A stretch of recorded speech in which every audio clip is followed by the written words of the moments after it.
다같이 묵상 기도 드리심으로 수요일 저녁 예배 하나님께 드립니다. 다같이 묵도 드립니다.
만군의 여호와께서 우리와 함께 하시니 야곱의 하나님은 우리의 피난처시로다. 같이 사도신경으로 신앙 고백 하나님께 드립니다. 전능하사 천대를 만드신 하나님 아버지를 내가 믿사오니 그의 아들 우리 주 예수 그리스도를 믿사오니 이는 성령으로 잉태하사 동정녀 마리아를 낳으시고 본디오 빌라도의 고난을 받으사 십자가에 못 박혀 죽으시고 장사한지 사흘 만에 죽은 자 가운데서 다시 살아나시며 하늘에 오르사 전능하신 하나님 우편에 앉아 계시다. 그리로서 산 자와 죽은 자를 심판하러 오시리라. 성령을 믿사오며 거룩한 공의로 성도가 서로 교통하는 것과 죄를 사하여 주시는 것과 몸이 다시 사는 것과 영원히 사는 것을 믿사옵나이다. 아멘. 다같이 찬송가 513장 찬송드립니다.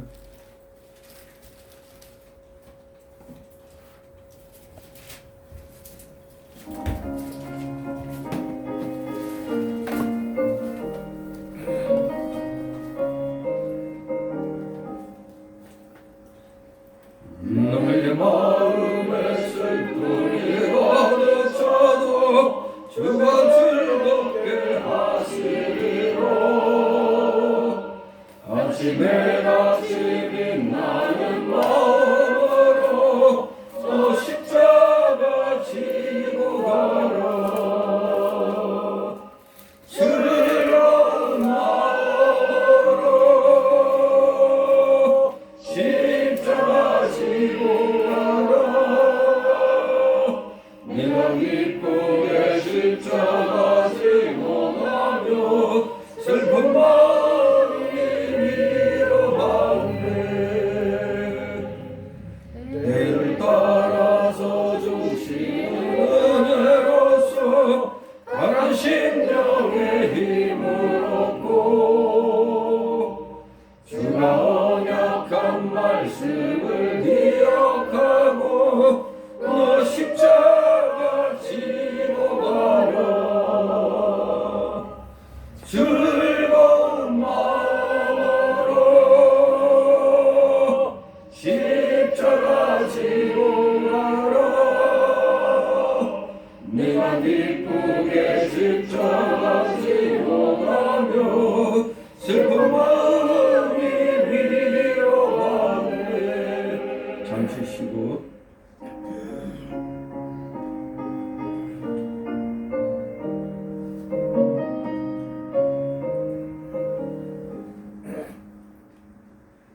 네가 맡은 성실히 행할 때에 주님 앞에서 상받으리. 주가 베푸신 은혜를 감사하며 너 십자가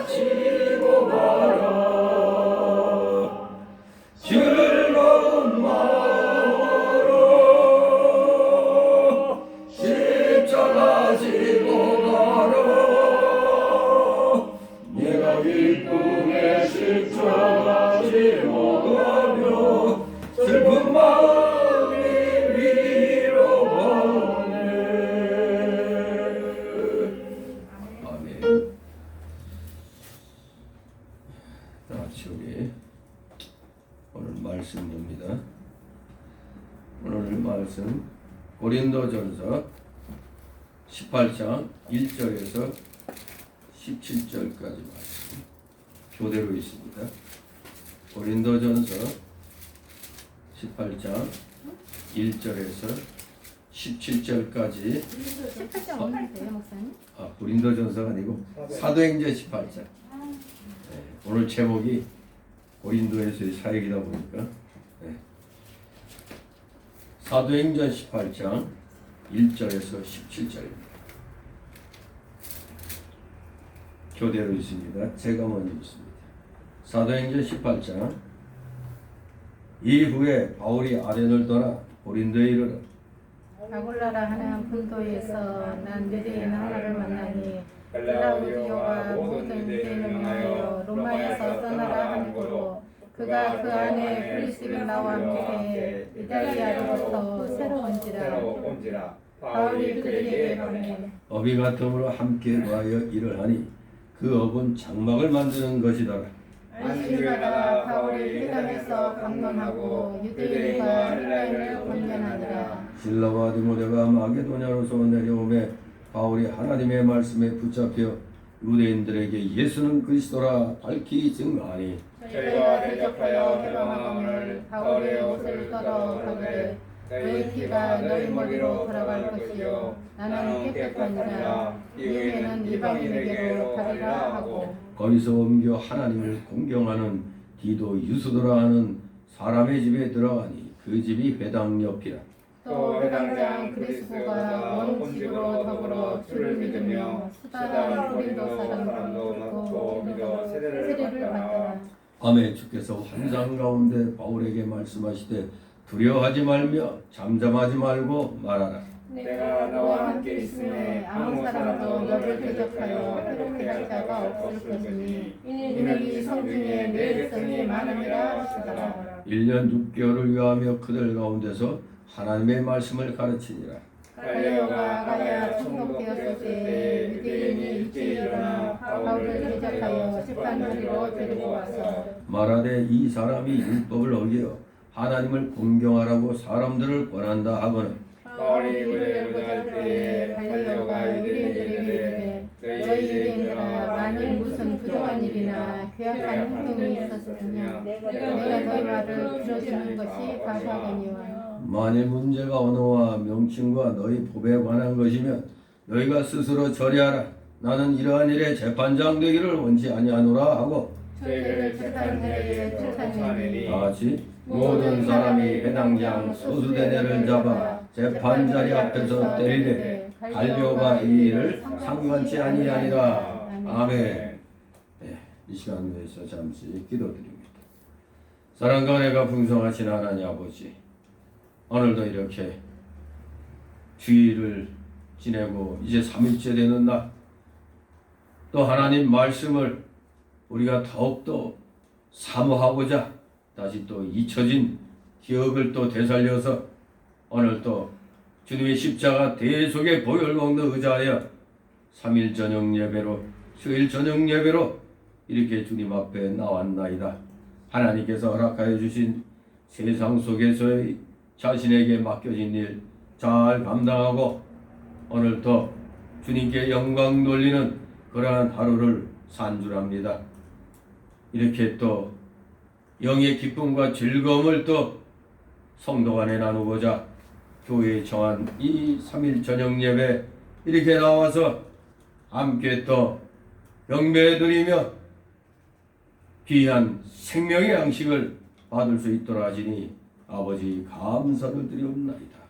진실로 사랑하시는 자녀들, 주님이 거룩하시니 우리도 그 거룩에 참여해야 되겠기에 항상 말씀을 읽고 또 듣고 또 말씀 붙잡고 기도하며 그 가운데 기록된 대로 지켜 행하기를 즐겨하는 저희가 되어질 수 있도록 날마다 우리 속에 아직도 많이 남아있는 옛사람의 속성을 쳐서 복종시키며 더욱더 성숙된 신앙인으로서의 우리 각자의 자리들을 지키는데 조금도 부족함이 없는 자들 다 되기를 소망합니다. 비록 세상에서 일을 하고 이 피곤한 이 저녁 시간이지만 우리는 더욱더 사모함으로 하나님 말씀을 받음으로 이 피곤한 육을 영의 기쁨과 즐거움으로 또 승화시킬 수 있는 그러한 믿음의 실력들을 저희들에게 조금이나마 이렇게 허락해 주셨기에 이 저녁 시간에 가족들과의 또 즐거운 시간이 있지만 그보다도 먼저 하나님 나라와 의를 구하고자 이렇게 저녁 시간 주님 앞에 나왔나이다. 진실로 우리 속에 이 옛사람의 부패성, 완악성, 이 연약성을 갖다가 철저히 쳐서 복종시키며 더욱더 한 걸음 한 걸음 하나님께로 가까이 나가는데 온 힘을 기울이는 자들 아버지 다 되게 하여 주시옵소서. 세상은 더욱더 악해져 가고 있습니다. 자신들이 무엇을 잘못했는지 또 무엇을 잘하는지조차 아예 모르고 있습니다. 아예 분별을 지금 이 나라 이 국민들이 다 잃어가고 있는 것 같아 그렇게 보입니다. 지도자란 사람들도 자신들이 도대체 뭘 하고 있는지도 모르고 또 이 국민들은 그래도 이제 많이 깨달아서 올바른 길로 가기를 원하지만 아직도 정신 차리지 못하는 참으로 마귀 사상에 물든 자들이 이 대한민국을 저 망해간 저 그리스나 저 베네수엘라 이런 또 칠레 같은 아르헨티나 같은 또 그런 나라로 지금 끌고 가는 것을 정말로 지금 깨닫지 못하는 것 같습니다. 완전히 망하고서야 그때야 깨달을 것인지 이러한 일들을 우리 기독교인들은 이미 말씀을 통하여 이 세상이 되어가는 것을 보고 있기에 참으로 마음이 아픕니다. 진실로 우리 기독교인들이 이 세상의 소금과 빛의 역할을 잘 감당해서 모두 다 저 침몰해가는 저 배에서 다 이렇게 한 사람 한 사람 이렇게 끌어내야 되는데 참으로 안타깝습니다. 기독교에 대해서도 어리석은 목회자들로 인하여 또 교인들이 갈 길을 잃어버리고 있는 그런 상황에 또 놓여 있는 줄 압니다. 정말로 깨어있는 기독교인, 구원받은 기독교인이라면 도저히 세상에 잘못된 일, 이 불의한 일에 대하여 가만히 있을 수가 없을 터인데 모두 다 그저 세상과 타협하여 편하게 나가는 것이 그것이 잘하는 일인 줄 착각하는 것인 아닌지 심히 염려됩니다. 우리 기독교인은 하나님의 편에서 절대로 우리 이탈되면 아니 되는 줄 압니다. 하나님께서 가라 하면 가고 서라면 서는 100% 하나님 말씀에 순종하여 그 말씀대로 지켜야 하는 자들 되어야만 그것이 참된 구원받은 하나님의 자녀인 줄 압니다. 세상의 혼탁에서 어리석은 기독교인들, 무늬만 기독교인들, 그저 자기가 구원받았다고 착각하고 있는 기독교인들 다 그것은 가짜인 줄 압니다. 복식과 가라지가 구별되는 시대, 알곡과 쭉정이가 구별되는 그러한 시대임이 틀림없습니다. 진실로 깨어있는 기독교인들은 이 세상을 책임져야 되는 줄 압니다. 정복하고 다스리라고 저희들에게 창세 1장 28절을 통해서 말씀을 주셨는데 도리어 세상에 점령당하고 세상에 그 잘못된 다스림에 그저 몸을 맡기는 이 어리석은 짓들 하에서는 아니 되는 줄 압니다. 우리 기독교인들이 이 세상을 올바른 길로 하나님이 기뻐하시는 의의 길로 인도해야 되겠습니다. 모두 다 정신 바짝 차려서 최선을 다하여 말씀을 붙잡고 십자가를 바라보고 우리 모두 최선을 다하여 저는 그리스도시여 살아계신 하나님의 아들이시니라 선포하면서 우리 모두 용감하게 담대하게 당당하게 세상을 향하여 복음 들고 나아가 의의 길로 저 불쌍한 인생들을 이끌어가는데 진실로 최선을 다하는 자들 아버지 다 되게 하여 주시옵소서. 감사드립니다. 오늘도 이 전도의 모범을 보이는 이 바울 사도의 또 고린도에서의 그 전도 사역을 또 살펴봅니다. 이 내용 잘 깨달아서 우리도 모두 지혜롭게 우리 믿음의 선진들처럼 참으로 슬기롭고 명철하게 청명하게 하나님의 복음을 이렇게 잘 이렇게 증거하는데 우리 사랑하시는 자녀들 온전히 쓰임받게 하여 주시옵소서. 감사드립니다. 피곤한 중에 나와서 오니 졸음막이 다 내쫓아 주시고 각종 잡념의 막이 틈 못하게 하여 주시옵소서. 마치는 시간까지 오직 주님께서만이 영광 홀로 받으시옵소서. 예수 그리스도 이름으로 감사드리며 기도드리옵나이다. 아멘. 이 시간 이 제목은 사도행전 18장 1절에서 17절까지의 제목은 고린도에서의 사역입니다. 고린도에서의 바울의 사역. 이 고린도시 바로 사실 그 항구 도시라고도 할 수 있는데 우리가 역사를 통해서 대개의 국제적인 항구 도시가 뭐 엄청 그 번화하고 흥청망청한 그러한 모습들을 갖추고 있죠. 항구 도시. 불이 꺼지지 않은 그러한 곳이라 할 수 있는데 바로 여기 고린도시에도 이러한 온갖 비행들이 만연해 있었습니다. 그래서 가장 부패된 모습을 가리켜서 고린도인들의 짓거리라는 헬라어 표현이 있습니다. 고린도인의 짓거리. 또 현대 영어에서 이 페르나 그리고 아주 그 성적으로 문란한 그런 자들을 가리켜서 고린디안, 즉 고린도인, 이렇게 고린도인으로도 표현할 정도로 이 고린도시가 아주 비행으로 만연되어 있었습니다. 그 당시에 뭐 대표적인 신전이 뭐 아프로디테의 신전이라고 있는데 거기에 그 장기들이 1000여 명이나 있었어요. 물론 그들이야 자기들 신을 섬기는 방법이라고 그러죠. 아무튼 뭐 그 외에도 뭐 12개의 신전들이 뭐 있는데 이 뭐 세계 각국에서 이제 장사로 오는 그 수많은 사람들로 인해서 이 고린도시는 항상 그냥 북적대고 흥청망청 그 가운데 온갖 비행들이 만연되어 있으니 오죽하면 고린도인 페류나 이런 말이 나왔겠습니까? 그러니까 얼마나 못된 짓들을 많이 했으면 그런 짓을 가리켜서 뭐 고린도인의 짓거리, 고린도인들의 짓거리라는 이런 헬라어 표현이 있는 것입니다.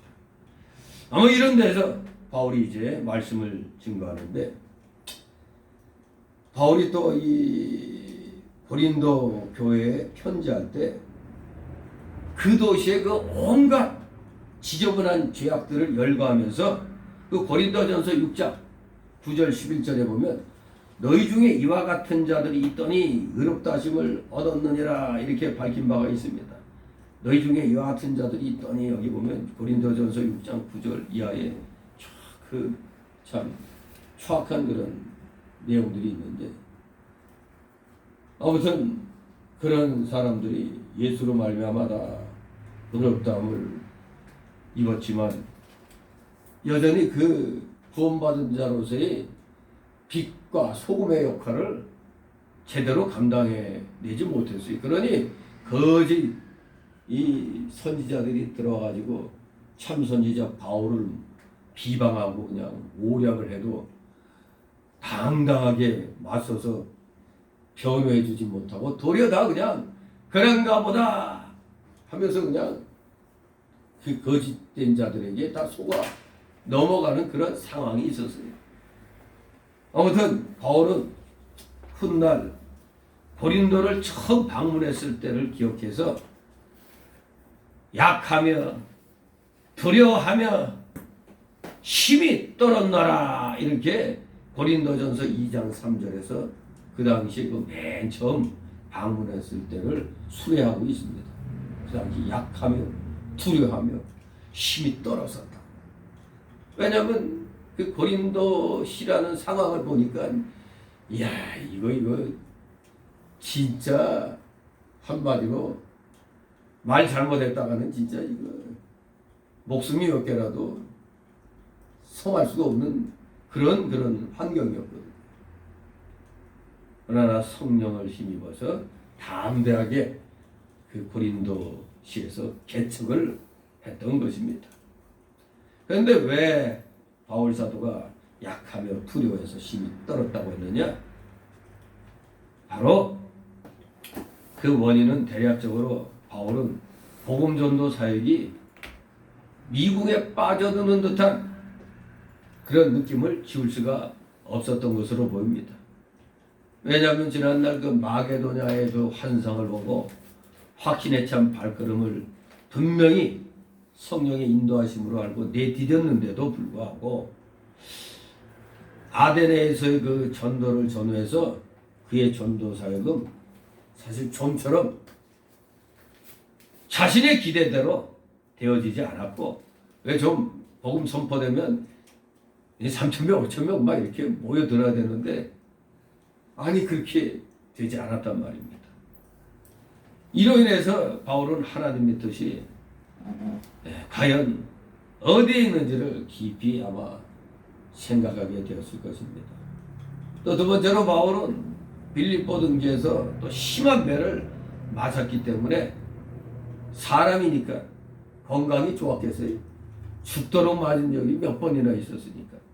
아무튼 오랫동안 건강이 나빴을 것이고, 또 이러한 사실 사람이 몸이 아프고 그러면은 좀 이 의욕이 또 안 난단 말이에요. 사람의 몸이 아프면 우리의 그 영적인 힘도 좀 떨어지게 돼 있거든요. 그러다 보니 감정적으로 또 의기소침해져 있었던 그런 상황으로 우리가 또 짐작을 할 수가 있어요. 죽도록 몇 번씩 얻어맞고 정말로 거의 그 비참한 상황까지 이제 이르렀으니까. 또 세 번째로 바울이 약하며 두려워하며 힘이 떨어졌던 그 원인을 또 살펴보면 데살로니가전서 2장 17절에서 3장 5절을 또 살펴보면 데살로니가 교인들에 대한 염려로 거의 병이 들 지경이었다 이겁니다. 이렇게 안팎으로 답답한 상황에 처한 바울이 고린도에 딱 도착했을 때 그에게 큰 힘이 되어준 사람들이 있었습니다. 가뭄에 담비 만난 것 같죠? 그들이 누구냐? 바로 아굴라 부부였습니다. 아굴라 부부. 큰 힘이 되어준 사람들. 그들은 바울과 같은 이 텐트 메이커의 그 직업에 종사했고, 또 바울을 만나기 이전부터 그리스도인의 생활을 하고 있었던 것으로 우리는 짐작할 수가 있습니다. 훗날 그들 부부는 바울을 위해서 생명을 내어놓을 정도로 신실한 동역자의 역할을 했음을 로마서 16장 3절과 4절을 통해서 우리는 알 수가 있습니다. 그리고 얼마 후에 실라와 디모데가 고린도에서 합세함으로써 이제 바울은 여기 5절에 나온 대로 셈을 얻어서 복음 사역을 수행해 나간 것으로 우리가 볼 수가 있습니다. 자, 그러면 이제 이 고린도에서의 바울의 이 전도 사역을 이제 구체적으로 이제 살펴봅니다. 1절 3절 있습니다. 예후에 바울이 아덴을 떠나 고린도에 이르러 아굴라라는 본도에서는 유대인 하나를 만나니 글라우디오가 모든 유대인을 명하여 로마에서 떠나라 함으로 그가 그 안에 그리스빌라와 함께 이달리아로부터 새로운지라. 바울이 그들에게 하며 업이 같음으로 함께 거하여 일을 하니 그 업은 장막을 만드는 것이더라. 아멘. 아덴을 떠난 바울은 고린도라는 도시에 도착했습니다. 고린도는 고대 헬라의 상업의 중심지였고 아주 음란했던 도시라고 초대에 말씀드렸습니다. 후에 로마 시대의 그 도시는 아가야 지방의 수도가 되었습니다.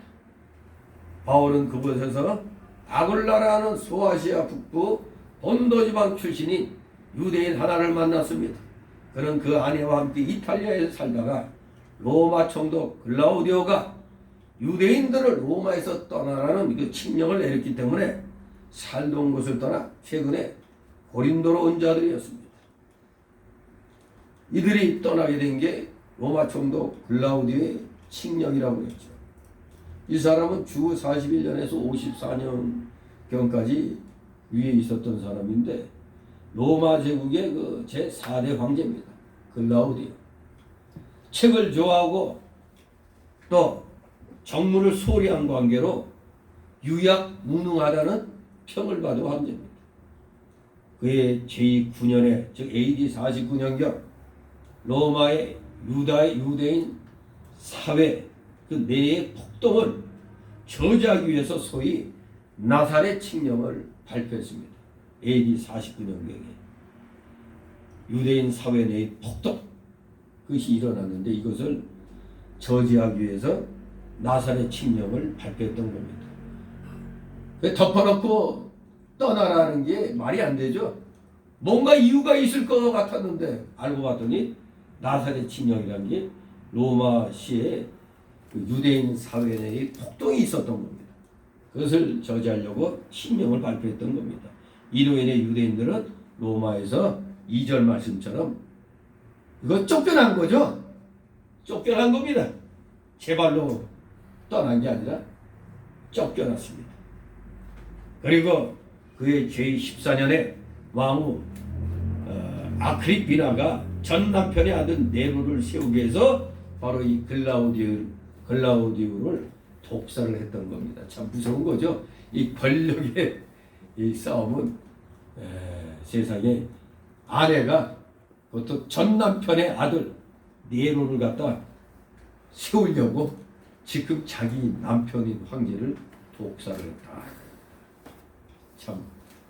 근데 가만히 생각해 보면 왜 죽었을까? 죽을 죄를 지은 거죠. 지금 보니까 이 하나님 백성들을 막 쫓아내고 그랬으니까. 뭐 이유 없는 죽음은 없는 겁니다. 아무튼 하나님을 두려워하지 아니한 자들은 좀 보면은 그 최후가 별로 좋지가 않은 걸 우리는 보게 됩니다. 이렇게 유대인들을 향해서 다 떠나라 했는데 나중에 지 아내한테 폭살을 당하는 그런 일이 그냥 일어난 거라고 보기는 어렵죠.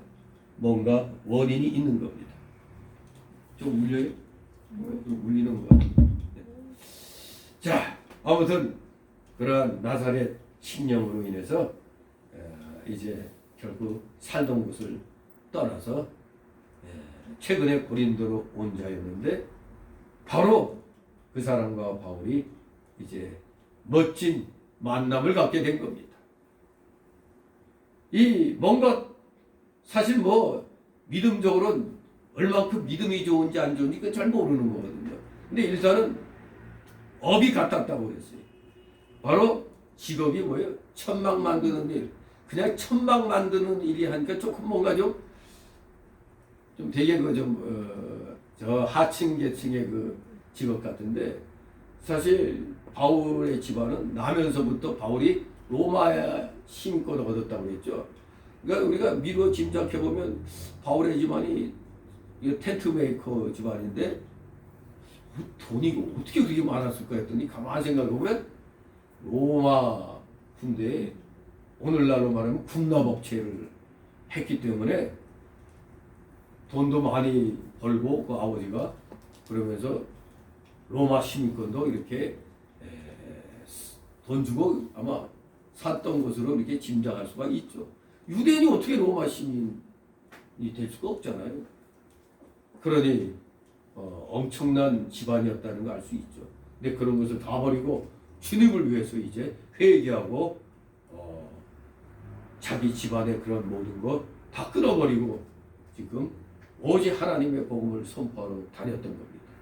근데 어떻게 보면은 그래서 어려서부터 그 텐트 메이커 그 집에서 이렇게 보다 보면 눈으로 보고 또 좀 또 따라서 또 같이 뭐 또 좀 돕고 했겠죠. 그러니까 어느 정도 손에 익었으니까 이 아굴라라는 부부가 또 천막 만드는 거니까 그들과 같이 거하면서 일했다고 그랬죠. 일이 서툴면 낫지 못하죠. 근데 보니까 서로 함께 거하면서 일했던 걸 보니까 상당히 바울 사도도 능숙한 것으로 보입니다. 사람이 자신이나 가족의 식생활을 위해서 기술을 가지는 것은 필요하고 좋은 일인 것입니다. 바울은 자신의 식생활을 위해서 이렇게 손수 일하면서 복음을 전했습니다. 소위 이걸 우리가 자비량 선교라고 또 이렇게 얘기하죠. 이 교회가 뭐 식생활을 대줄 그런 형편이 안 되면은 바로 여기에 모범을 누가 보인 거예요? 바울이 모였잖아요. 오늘날에도 어려운 교회 목회자들은 밤에 이제 뭐죠? 저 대리운전 그리고 또 뭐 택시 뭐 이런 거 하고 있는 사람도 많이 있어요. 예, 왜냐하면 자신과 가족의 식상을 위해서 또 예배 드리고 또 시간을 내서 또 이렇게 또 먹고는 살아야 되니까. 교회는 능력이 없으니까 그렇게 해야 되는 겁니다. 바로 여기 바울이 자신들의 식생활을 위해서 손수 일하면서 복음을 전한 이 모범이 있잖아요. 근데 보면은 좀 형편 좋은 교회들이 저 힘든 목회자들 그 교회에 있으면은 좀 도와주면 괜찮은데 하는 말이 뭐예요? 기도를 제대로 안 했기 때문에 그렇다고. 완전히 그냥 그런 식으로 매도해요. 지난날에 그냥 교회 간판만 세우면은 몰려들던 시대하고 또 지금의 시대는 또 상황이 많이 다르죠. 아무튼 그 시대 상황에 따라 이 전도할 때도 또 지혜롭게 우리가 하긴 해야 되는데 이 도와주지는 않으면서 그냥 사람을 두려 더 완전히 또 이렇게 모욕을 주는 그런 일들을 많이 합니다. 아니면 말을 하지 말든가 해야지. 아무튼 많은 능력 있는 교회들이 어려운 교회들을 도리어 부시고 그 교회에 나가는 교인들을 도로 자기네 교회로 끌고 오는 그런 지금 전략을 피는 겁니다. 한마디로 양도둑질을 하려고만 하고 있는 거지 힘들어 나가서 전도하는 일은 별로 없어요. 기껏해야 뭐 전도 대회 하면은 작은 교회들 가서 우리 교회 한번 나와봐라 이런 식으로 아니 생짜 그냥 길거리에 나가서 생짜로 안 믿는 사람들 전도해서 그렇게 할 생각을 안 하고 그냥 잘 나가고 있는 사람들 그냥 유혹해가지고 우리 교회는 뭐 카페도 있고 이런 식으로 지금 양도둑질이나 하고 있는 겁니다. 도리어 주변에 작은 교회들이 무너지면 좋아라 하죠. 왜? 자기네 교회로 이제 나올 수밖에 없으니까. 그러면 안 되는 겁니다. 모든 크고 작은 교회들 모두가 하나님의 영광을 위해서 어떻게든지 그 주어진 여건 하에서 최선을 다해서 복음을 전하고 또 그 상황이 어려울 때는 이렇게 손수 일하면서도 또 할 수가 있다는 사실을 우리는 기억해야 되겠습니다. 분명히 바울은 남의 도움이나 받으며 게으르게 놀고 먹거나 아니면 돈벌이에 얽매여서 일평생 아무 선한 일도 못하는 그런 사람이 아니었던 것입니다. 열심히 일하면서 또 기회되면 또 그 기회를 치고 들어가 복음을 목숨 걸고 전한 사람이 바울 사도였습니다. 4절 5절 있습니다. 안식일마다 바울이 회당에서 강론하고 유대인과 헬라인을 권면하니라. 실라와 디모데가 마게도냐로서 내려오매 바울이 하나님의 말씀에 붙잡혀 유대인들이 예수는 그리스도라 밝히 증거하니. 아멘. 바울은 안식일마다 유대인 회당에 들어가 거기 모인 경건한 유대인들과 헬라인들에게 복음을 전했습니다. 복음을 전할 때 강론하고 권면했습니다. 강론하고 권면하다. 이 강론하다라는 원어는 논리적으로 변론하고 증거한다는 뜻입니다. 하나님은 우리 인간에게 이성을 주셨잖아요. 논리적인 생각하는 그 사고방식, 우리 인간만이 있는 거죠. 논리적인 사고방식. 논리적으로 변론하고 증거했습니다. 이 권면한다는 원어를 보니까 설득한다는 뜻이에요. 그러니 논리적으로 변론하고 증거하면서 설득했다는 겁니다. 논리적으로 변론하면서 증거하고 설득했다. 또 하나님 말씀에 바울 사도가 붙잡혔다고 그러는데 이 전통 서문에 보면은 성령에 붙잡혀라고 되어 있습니다. 예, 역시 성령의 그 강권하심에 붙들린 바 돼야 담대하게 할 수가 있는 겁니다. 바울은 성령에 붙잡혀 유대인들에게 예수는 그리스도라고 밝히 증거했습니다. 밝히 증거하다는 원어는 열심히 증거한다는 뜻입니다. 열심히 증거했다 이겁니다. 논리적으로 변론하고 증거하면서 설득하면서 그 설득을 열심히 했다는 겁니다. 그렇습니다. 하나님 말씀을 전하는 자는 전하는 말씀을 가급적 논리적으로 증거하고 또 성령에 붙잡힌 바 되어서 열심을 다해 전해야 하는 것입니다. 그런데 사실 유대인들에게 예수는 그리스도라 밝히 증거했을 때 6절에 보면 막 회방했다고 그래요. 왜 6절 같이 있습니다. 저희가 대적하여 배방하거늘 바울이 옷을 떨어 가로되 너희 피가 너희 머리로 돌아갈 것이여 나는 깨끗하니라 이후에는 이방인에게로 가리라 하고. 아멘. 성령에 붙들린 바 돼서 유대인들에게 예수는 구주다, 우리의 구원자다 강력히 증거했는데 저희가 대적하여 방해했다. 이걸 보면은 그 전에 그 아까 3절에서도 보면은 바울이 아굴라하고 업이 같아서 함께 일하며 장막 만들었다고 그랬죠. 그러다가 안식일 때 바울이 해당해서 강론했는데 또 어떤 사람들은 분명히 좀 얕보고 비웃었을 수도 있죠. 왜? 여기 보니까 좀 뭐 그 랍비들 같이 좀 뭔가 좀 있어 보이고 또 잠자기 이렇게 하는 게 아니라 뭐 텐트 찢어진 거 깃고 또 뭐 수선하고 뭐 이런 하는 걸 봤단 말이에요.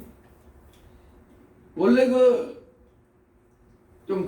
내용을 좀 살펴보면은 유대인들은 그들의 후손에게 사실 전통과 유산만 그런 물려준 것뿐이 아니라 한 가지 기술을 가르쳐 줌으로써 생계를 꾸려나가는데 지장이 없도록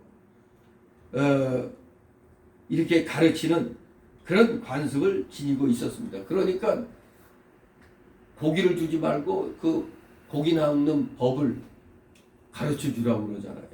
그 유대인들은 그런 관습이 있었어요.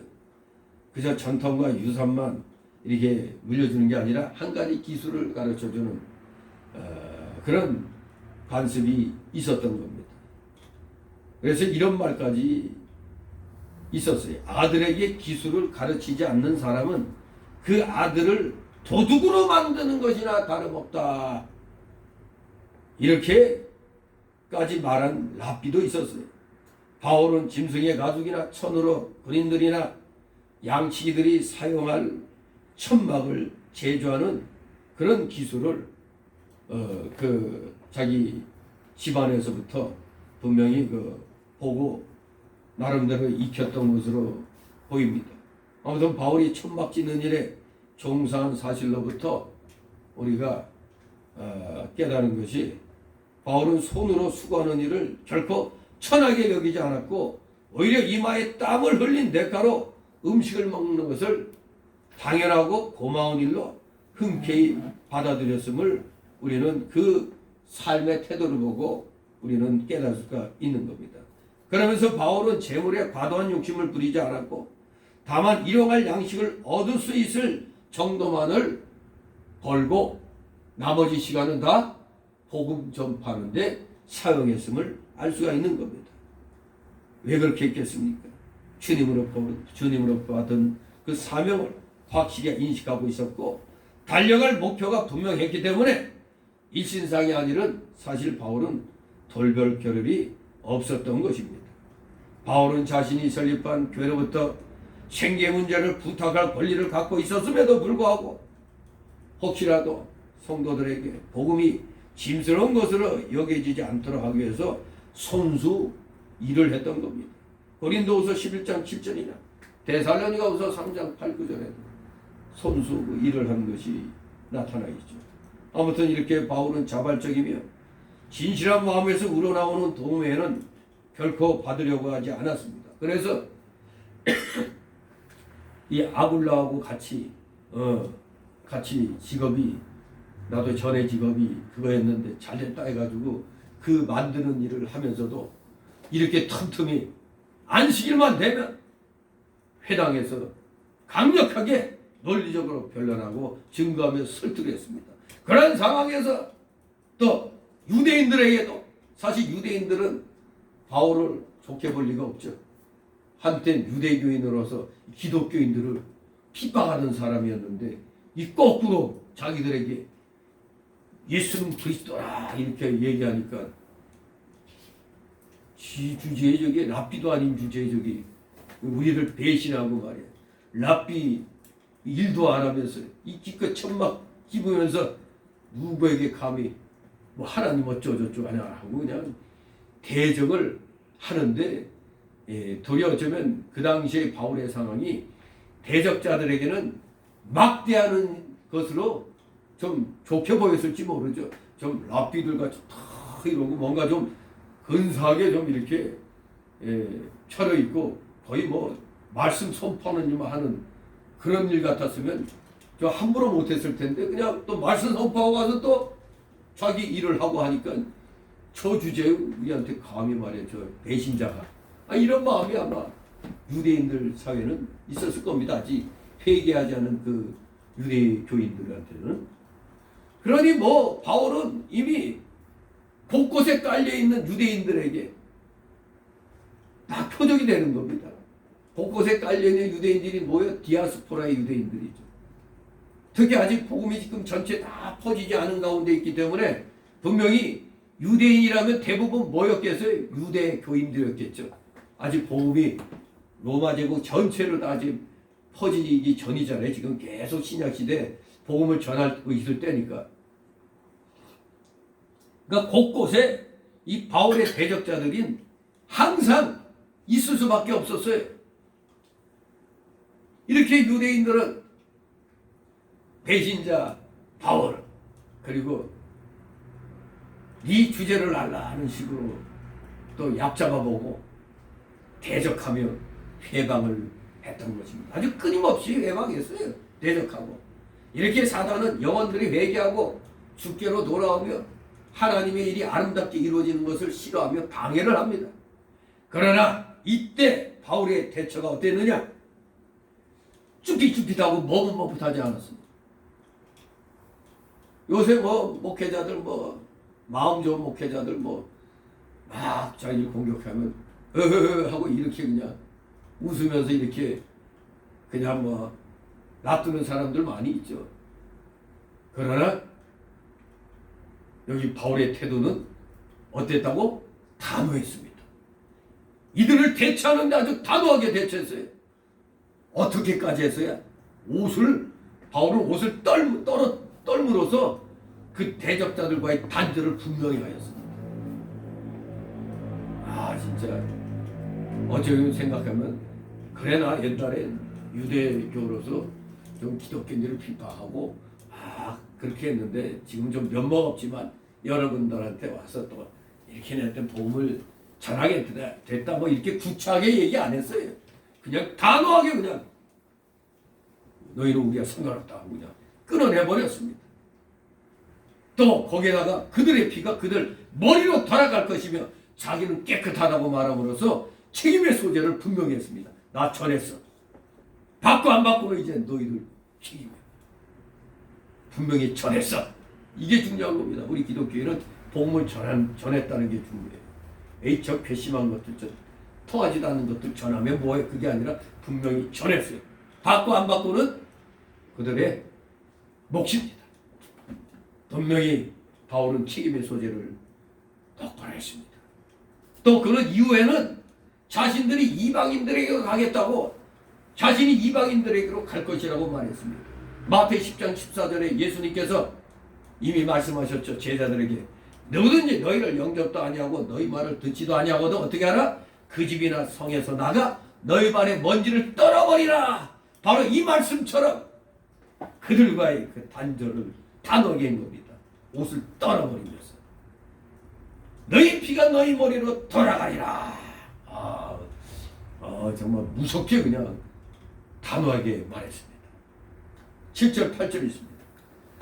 거기서 옮겨 하나님을 공경하는 디도 유스도라는 사람의 집에 들어가니 그 집이 회당 옆이라. 또 회당장 그리스도가 원집으로 더불어 주를 믿으며 수도한 고린도 사람도 듣고 믿어 세례를 받더라. 아멘. 한쪽에서는 참 전도의 열매가 아닌 도리어 단절을 해버리고 대적자들은 단호하게 이렇게 단절하고 마음이 좀 그거였을 겁니다. 마음이 좀 좋지 않았을 거 아닙니까? 사람이 강력하게 뭘 끊어내버리면 뭐 시원하고 통쾌하고 유쾌하고 그렇다기보다 좀 씁쓸하죠. 지난날 자기하고 같이 유대교 믿었던 그런 유대인들인데 또 자기 동족인데 그렇지만 하나님은 또 그러한 바울의 또 혹시라도 조금이라도 좀 언짢은 그런 마음이 있는 바울을 또 금세 또 보니까 위로해 두고 계십니다. 왜? 대적하는 자들 때문에 지금 힘이 지금 육적으로 좀 심적으로 좀 마음이 좀 언짢았는데 대적하는 자들만 있었던 게 아니죠. 바울의 말을 믿는 자들도 있었다는 겁니다. 그래서 바울은 거기서 옮겼다고 그랬죠. 회당에서 나와 하나님을 공경하는 유수도라는 사람의 집을 따로 이제 집회 장소로 정했습니다. 하나님을 공경하는 자라는 원어를 보니까 세보메노스라는 단어의 뜻이 하나님을 경외하는 자, 하나님을 경외하는 자, 하나님을 경배하는 자라는 그런 뜻을 갖고 있습니다. 이것을 하나님을 공경하는 자로 이렇게 번역을 했는데 단지 공경한다는 것보다는 경외하여 경배하는 자라는 뜻입니다. 그래서 아마 유대교로 개종한 이방인을 가리키는 말입니다. 유대교로 개종한 이방인. 하나님께서는 바울의 전도 사역을 위해서 이렇게 개종한 이방인, 유대교로 개종한 그 이방인의 집을 이렇게 집회 장소로 주셨습니다. 또 회당장 그리스도가 온 집으로 더불어 주님을 믿었습니다. 회당장은 또 주님을 믿는 사람이에요. 대적하는 자들로 인해서 거기서 나왔는데 다 끌어버리고 이제 나왔는데 보니까 또 회당장 그리스도가 주를 믿는다고 그랬어요. 사도행전은 고넬료나 루디아나 빌립보 간수 등 온 가정이 주를 믿는 일들을 이렇게 기록한 것을 보게 됩니다. 뭐 사도행전 10장 24절 44절 또 16장 15절 또 33절 34절에 이렇게 온 가정이 주를 믿는 일들을 성경이 기록하고 있습니다. 또 감사하게도 수다한 고린도인들도 바울이 전하는 말을 듣고 믿었다고 했어요. 더구나 세례까지 받았다고 했습니다.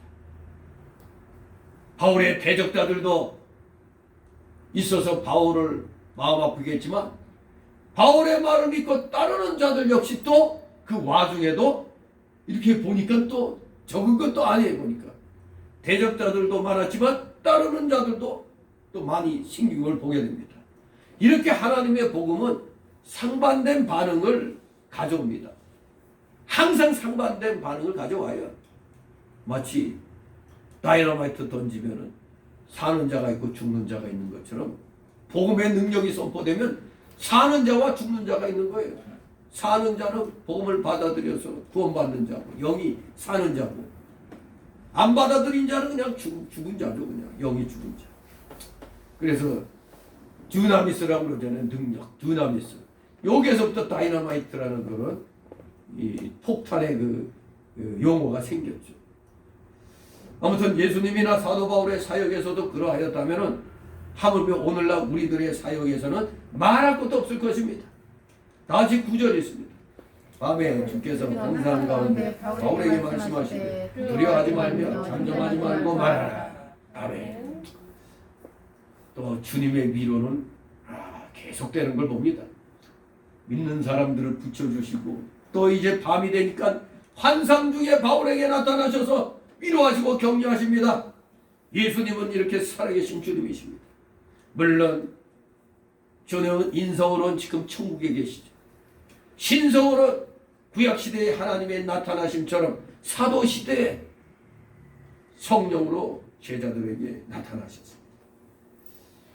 이 환상은 사도시대에 아직 성경 66권이 완성되기 전까지 하나님의 계시한 방법이었습니다. 구약때에 마찬가지로 아직 신약 성경이 완성되기 전까지는 환상으로 또 이렇게 계시를 주시는 시대에 아직은 하나님의 뜻이 성경에 충족히 기록되고 성경이 완성된 후에는 하나님께서 그런 방법으로 자신을 계시하실 필요성이 없다고 우리는 지금 믿고 있죠. 왜? 이미 지금은 완성된 성경을 우리가 갖고 있기 때문에 더 이상은 그런 게 필요가 없죠. 환상이 필요 없잖아요. 성경에 다 되어 있는데 뭐가 부족해서 부족하시다면 언제든지 하나님이 주시겠죠. 그러나 분명히 다 완성됐기 때문에 그런 일은 일어나지는 않죠. 완성됐으니까. 완전한 하나님의 계시체가 아니에요. 완전 충족성의 성경 66권. 그런데 무슨 지금도 환상이 어떠고 환상으로 말씀을 받는 여전히 그런 말을 해요. 잘못된 것입니다. 환상 중에 나타나신 주님께서는 바울에게 두려워 말고 잠잠하지 말고 말하라고 말씀했습니다. 이것은 후시대의 모든 전도자들에게 교훈이 됩니다. 오늘날 우리들에게도 더욱더 교훈이 되죠. 불의한 자들에게 입 다물고 가만히 있어서는 안 되죠. 여기처럼 하나님 말씀하셨잖아요. 바울에게 말씀하신 것처럼 두려워 말고 잠잠하지 말고 선포하라 말씀하십니다. 오늘날 말씀의 봉사자들은 인간적으로 두렵고 낙심될 때가 있을지라도 절대 두려워하지 말고 잠잠하지 말고 담담하게 복음을 전해야 됩니다. 하나님이 함께 하시는데 뭐가 두렵다고 말을 안 합니까? 이것을 방해하는 자는 어떻게 돼요? 글라우디고가 지 아내에게 독살당한 것처럼 죽는 겁니다. 그냥 하나님을 대적하는 자들은 끝이 비참한 겁니다. 그걸 알고 우리 기독교를 없이 여겨야지. 죽기를 원한다면 기독교를, 우리 하나님, 우리 예수님을, 우리 성도들을 대적하는 겁니다. 대적하는 자들은 단적으로 말하면 어떤 자들이 이미 죽기로 예정되어 있는 자들입니다. 지금 죽을 듯 모르고 덤비고 있는 겁니다. 감히 하나님께 덤비고 있어요. 여러분도 여기 글라우디오 황제가 유대인들의 그 폭동을 저지하려고 나사렛 칙령을 갖다 내림으로 로마에서 떠나게 했는데 나중에 그 아내한테 뭐 어떻게 당했다고? 전 남편의 아들 네로를 황제로 내세우려는 그 아내에게 독살을 당했다 이겁니다. 하나님을 대적하는 자들은 하나님이 어떤 방법으로든 대가를 치르게 한다는 걸 여러분들이 자신 있게 말씀할 수 있어야 돼요. 이거 역사적 기록 아니에요. 또 서울시장 자살당했잖아. 그렇게 우리 공산주의 사상을 갖다 전부 북한에다 뭐 몇 조를 투자해가지고 할 계획까지 다 세워놨더라고. 미친 거죠. 한마디로 다 그냥. 인천도 그렇고. 아무튼 이 하나님을 대적하는 자들은 끝이 안 좋다는 걸 분명히 알아야 됩니다. 그러니까 우리는 두려워하지 말고 잠잠하지 말고 불의한 세력에 대하여 분명하게 하나님의 말씀을 전해야 됩니다. 그러므로 이 시대 때 바울은 디모데후서 4장 2절에 너는 말씀을 전파하라. 때를 얻든지 못 얻든지 항상 힘쓰라. 범사에 오래 참음과 가르침으로 경직하며 경계하며 권하라 그랬습니다. 근데 왜 말씀을 선포하기를 두려워합니까? 괜히 그냥 입에 발린 귀나 가렵게 하고 즐겁게 하는 엉뚱한 얘기들이나 시커다고 진정 복음의 핵심은 얘기 안 하죠.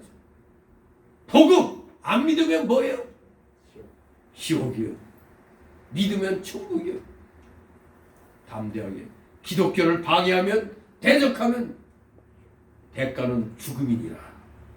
담대하게 선포해야죠. 10절 11절 했습니다. 내가 너와 함께 있으며 아무 사람도 너를 대적하여 해롭게 할 자가 없을 것이니 이는 이 성중에 내 백성이 많음이라 하시더라. 1년 6개월을 위하여 그들 가운데서 하나님 말씀을 가르치니라. 아멘. 자, 우리 하나님께서 바울에게 두려워하지 말며 잠잠하지 말라고 말씀하신 이유가 바로 여기에 두 가지로 함축되어 있습니다. 첫째는 주님께서 바울과 함께 하심으로 아무도 그를 대적하여 해롭게 하지 못할 것이기 때문에 두려워하지 말고 잠잠하지 말고 말하라고 말씀하신 겁니다.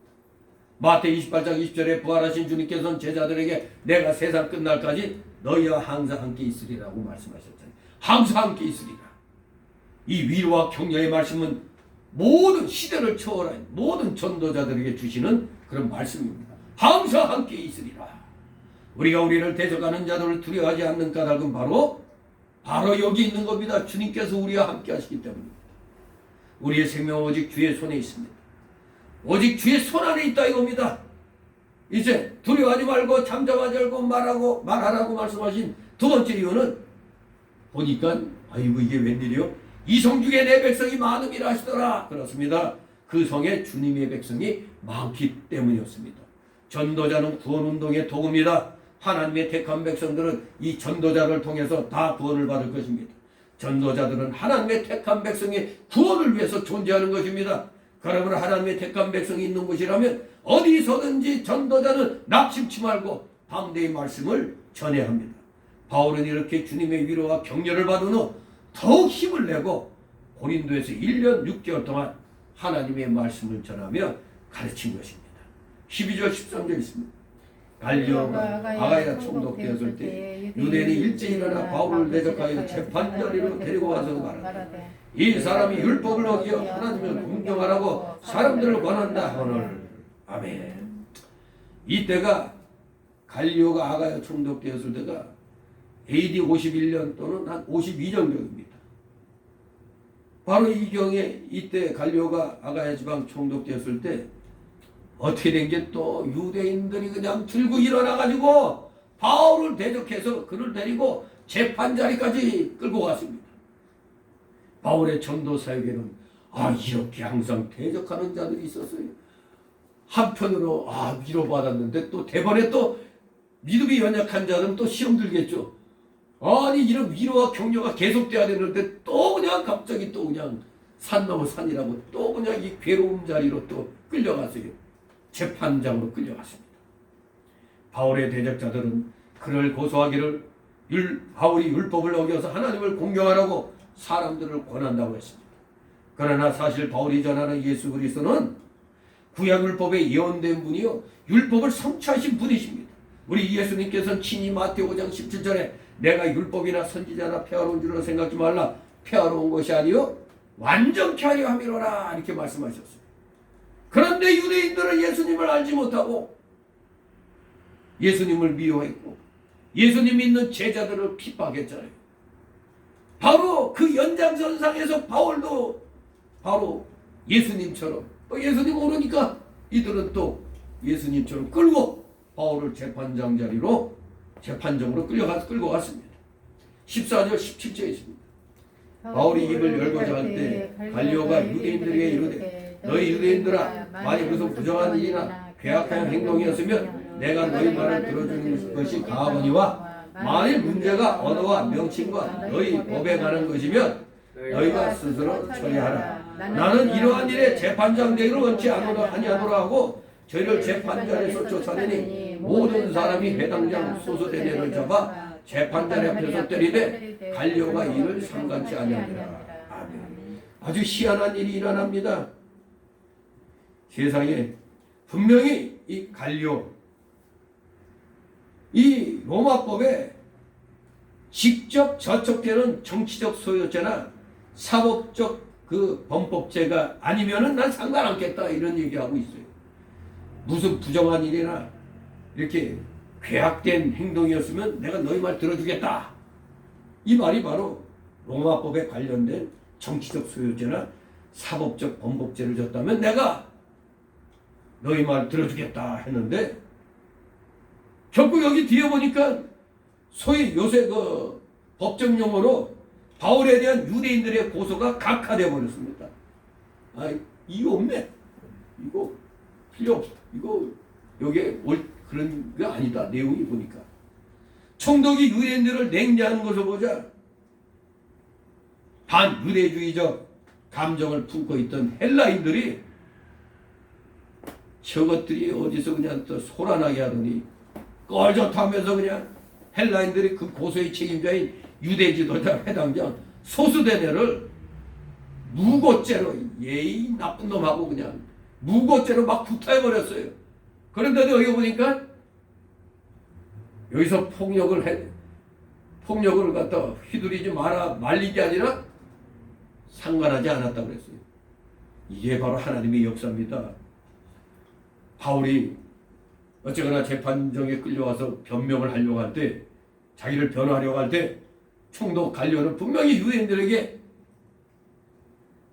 이 일 보니까 이게 도덕적 사건이 아니고 뭐 로마법에 저촉되는 뭐 그런 일이 아니고 그저 단지 종교적 사건이네. 바로 그러한 이유로 각하시켜 버립니다. 또 이것을 갖다 뭐 기각이라고도 하죠. 기각 또는 각하시켜 버린 겁니다. 그래서 그들을 재판자리에서 내쫓았어요.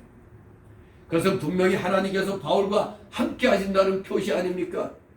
유대인들은 어떻게든지 이때 그냥 이 갈리오 이 총독에게 이 바울을 고소해갖고 바울을 갖다 그냥 처단하려고 그랬는데 엉뚱하게 자기 회당장 소수대내만 실컷 두들겨 맞고 있는 상황이 되어버린 겁니다. 원래 그 당시 헬라인들은 유대인들에 대해서 좀 감정이 안 좋았거든요. 반유대주의들이 그 재판정이 좀 많았던 모양이죠. 그러니까 그냥 잡아서 그 자리에서 막 재판장 총독 앞에서 막 두들겨 했던 겁니다. 이게 하나님의 역사 아닙니까?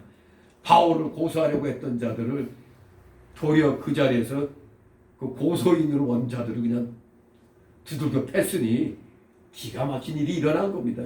이 기적이 일어난 거예요. 한마디로 하나님께서는 이렇게 바울의 전도 사역을 막으려는 유대인들의 고소를 이렇게 갈리오 총독을 통해서 역으로 막아버린 겁니다. 기가 막힌 일입니다. 그렇습니다. 바울은 하나님이 정하신 때에 순교의 잔을 마실 것이지만 하나님께서 허락하지 않으시면은 아무도 바울을 해할 수가 없는 것입니다. 지금 이것은 바울은 계속해서 복음을 전해야 할 일이 많이 남아 있는데 여기에서 총독에게 큰 벌 받으면 안 되잖아요. 그러니 엉뚱한 게 그냥 니들 종교적인 문제네. 이거 이유 없어? 기가 아니면 이게 무슨 여기 고소할 그런 무슨 모든 이 여건에 이게 부족해? 그래서 각하시켜버리는 거예요. 이유 없어? 기각이나 또 이 여건이 소정의 그 어떤 그 서류 무슨 뭐 여러 가지 그 원인의 그 부족함이 있을 때 뭐 기각이나 또 각하고 그렇게 법정용에서 표현하더라고. 갈리오가 또 보고 이거 이유가 아니야. 이건 우리 로마법하고 관계없네. 니들 문제네. 이걸 갖다 해석할 때 이거 기각시켰다, 각하시켰다 뭐 이렇게 얘기를 합니다. 어쨌거나 로마법에 상관없는 거야. 이거 니들 문제야 하고 그냥 재판에서 그냥 끝내버린 거예요. 그냥. 그러니 보고 있던 반유대주의자들이 그냥 들고 일어났고 야 이놈들아 하면서 그냥 죄 없는 사람 붙잡아다가 니들 문제로 어디 여기서 그냥 이 고소짓거리를 하느냐 하면서 그냥 막 두들겨 패는 겁니다. 그냥 갈리오도 그냥 보고도 아무 말도 안 했어요. 그냥 상관치 않았다고 그랬잖아요. 도리어 군병들 통해서 여기서 폭행하지 못하게 하나 해야 되는데 그냥 상관치 않았다고 그랬잖아요. 이게 하나님의 역사예요. 아마 저놈들 좀 혼정되게 하고자 하는 또 하나님의 역사가 그들의 마음을 일으켰는지도 모르죠. 그 헬라인들, 반유대주의자인 그 헬라인들을 일으켜 세워가지고 회당장 소수대내를 그냥 두들겨 그냥 패버렸던 겁니다. 이게 하나님의 멋진 그런 방법이었습니다. 바울을 도리어 다시 그 자리에서 또 살려내시는 그런 방법이었습니다. 절대 하나님이 허락지 않으시면 하나님의 일을 하는 사람 해할 수가 없습니다. 다 때가 돼야 일이 일어나는 겁니다. 죽을 때가 돼야 순교의 길을 가게 하는 거지 아직은 할 일이 많은 겁니다. 오늘 결론적으로 오늘 본문에서 우리는 이제 두 가지 교훈을 받습니다. 첫째는 우리는 전도할 때 힘써 증거해야 됩니다. 힘써 증거해야 된다는 걸 교훈하고 있습니다. 물론 우리 인간의 구원은 근본적으로는 하나님께 속한 일입니다. 하나님께서 은혜 주시지 않으면 아무도 구원받을 수 없습니다. 그러나 바울이 하나님의 말씀을 논리적으로 열심히 증거하면서 사람들을 설득한 것처럼 전도자는 성령에 붙잡혀서 논리적으로 그리고 열심히 복음을 전하며 하나님 말씀을 가르쳐야 하는 것입니다. 모두 들으려고 안 하니까 필요 없어가 아니에요. 듣든 아니 듣든지 힘써 전해야 되는 겁니다. 두 번째 주시는 교훈은 전도할 때 두려워하지 말고 담대히 말해야 된다는 겁니다. 상황 봐가지고 내가 이 말했다간 고소당해서 감옥에 갈 수도 있네, 벌금 물을 수도 있네, 이런 마음 가질 필요 없죠. 복음 전할 땐 당장 죽더라도 복음 전할 땐 두려워하지 말고 전하라는 겁니다. 이유는 뭐라고 그래요? 주님께서 언제까지 같이 있다고? 세상 끝날까지 우리와 함께 하신다고 그랬잖아요. 그리고 우리를 통해서 택한 백성이 구원받을 것이기 때문에 세상 끝날까지 너희와 함께 있겠다고 약속을 했기 때문에 그 약속을 믿고 우리는 담대하게 전해야 됩니다. 이것은 꼭 목회자에게만 해당되는 게 아닙니다. 하나님 말씀을 가르치는 위치에 있는 사람들, 교사들도 해당됩니다. 또 구역, 권찰, 또 장로, 권사들도 다 적용이 되는 겁니다. 말씀의 봉사자들은 다 하나님의 택한 백성의 구원과 유익을 위해서 있는 자들입니다. 말씀 증거의 사역에는 언제나 어려움이 있고 대적하는 자들이 있을 것입니다. 우리의 마음속에는 인간적인 두려움과 염려가 없지는 않죠. 항상 있습니다. 하지만 하나님이 함께 하신다는 그 말씀 의지에서 두려워 말고 담대히 우리는 외쳐야 되겠습니다. 살아계신 주님께서 우리와 함께 하시는데 두려워할 필요가 없습니다. 또한 오늘날도 하나님의 택한 백성들이 우리를 통해서 구원을 얻어야 할 것이니 우리 모두 담대하게 때를 얻든지 못 얻든지 열심히 하나님 말씀을 전하며 증거하시는데 최선을 다함으로 절대 낙심하거나 두려워하지 말고 최선을 다하여 담대히 하나님 말씀을 전하는 저와 여러분 되시기를 주님의 이름으로 축원합니다. 기도합니다. 거룩하신 하나님 아버지 은혜를 감사드립니다. 오늘도 이렇게 고린도에서의 바울의 전도 사역을 보면서 항상 대적자들이 또 나타나는 것을 보게 됩니다. 바울의 전도 사역을 방해하고 여러 가지로 핍박합니다. 그러나 또 그러한 과정에 또 하나님의 위로와 격려가 또 있는 것을 또 보게 되었습니다. 우리 모두 좋은 일이 있을 때는 항상 나쁜 일도 또 항상 같이 있다는 걸 잊지 않게 하여 주옵소서.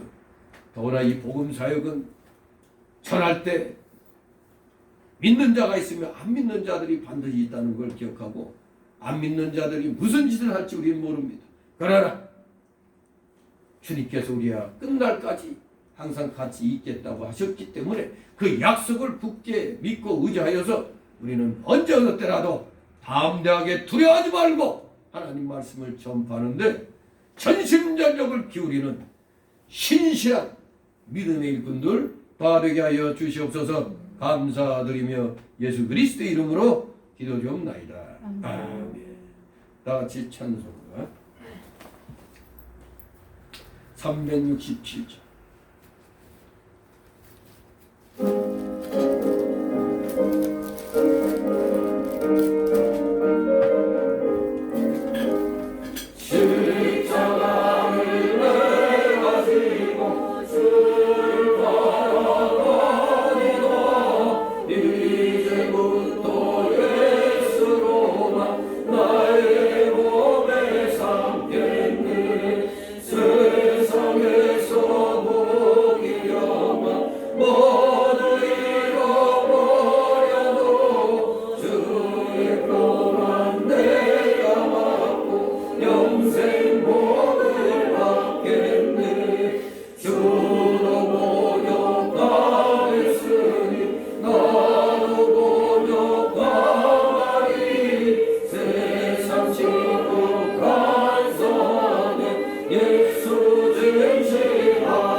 기뻐할 것뿐일세.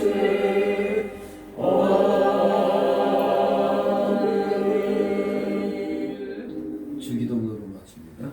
하늘에 계신 분의 아버지여, 이름이 거룩히 여김을 받으시오며 나라의 마음이시며 뜻이 하늘에서 이루는 것 같이 땅에서도 이루어지이다. 오늘날 우리에게 양식을 주옵시고 우리가 우리에게 죄진 자를 사하여 준 것 같이 우리 죄를 사하여 주옵시고 우리를 시험에 들게 하지 마옵시고 다만 악에서 구하옵소서. 내게 나라와 권세와 영광이 아버지께 영원히 있사옵나이다. 아멘.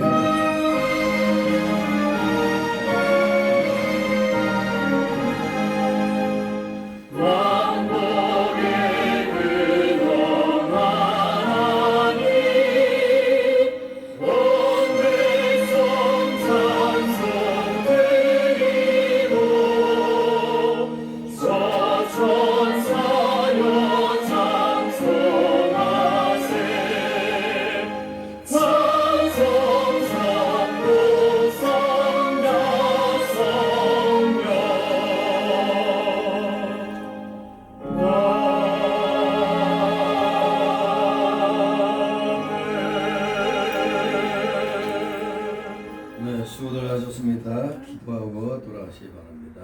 또